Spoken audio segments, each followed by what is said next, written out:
अस्सलामु अलैकुम वरहमतुल्लाहि वबरकातुहू।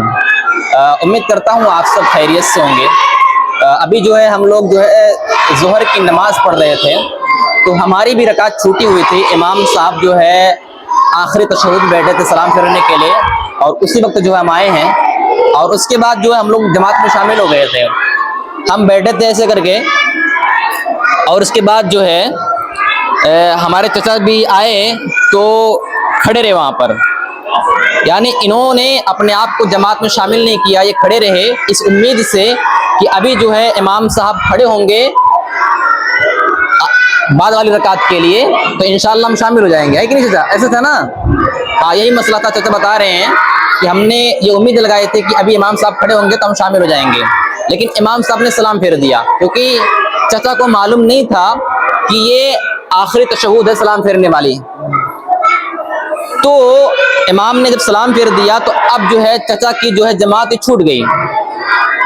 ये एक पहला मसला है, और ऐसा बहुत सारे लोग करते हैं, इस उम्मीद में खड़े रहते हैं कि अभी इमाम साहब खड़े होंगे तो हम उनके साथ जमात में शामिल हो जाएंगे। यानी इमाम साहब कभी तशहुद में होते हैं, कभी सजदे में होते हैं, तो बाज़ लोग सोचते हैं कि अभी इमाम साहब खड़े होंगे तो हम शामिल हो जाएंगे, लेकिन होता क्या है कि इमाम साहब सलाम फेर देते हैं और जमात छूट जाती है। तो ऐसा हमको नहीं करना है।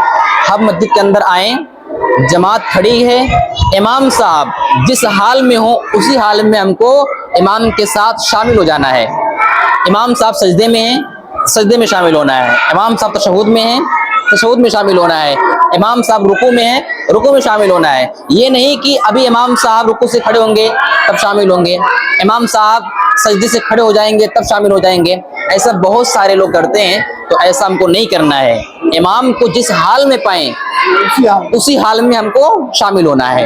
ये पहला मसला हो गया। और दूसरा मसला ये हुआ कि अभी जब आप खड़े थे तो इमाम साहब ने सलाम फेर दिया, तो आप हमारे साथ खड़े होकर पैर से मिलाकर नमाज पढ़ने लगे। इसके अंदर मसला क्या हुआ कि मैं तो मुक्तदी था, मैं इमाम नहीं था। हाँ, मैं मुक्तदी था। अब आपकी नमाज मेरे साथ नहीं होगी, आपकी नमाज इमाम के साथ होगी। अब क्योंकि इमाम ने सलाम फेर दिया, जमात खत्म हो गई, तो अभी आपके ऊपर क्या लाजिम है कि आप तन्हा जो है खड़े होकर साइड में तकबीर कहकर सिरे से आप ज़ोहर की नमाज पूरा करते पढ़ते आराम से। ठीक है? अब आपने मेरे साथ नमाज पढ़ी तो वो नमाज नहीं हुई, क्योंकि आपकी जमात छूट गई है और आप मेरे साथ खड़े होके नमाज पढ़ लिए हैं। तो ऐसा नहीं करना है। नहीं, हाँ, तो ऐसा बहुत सारे लोग करते हैं।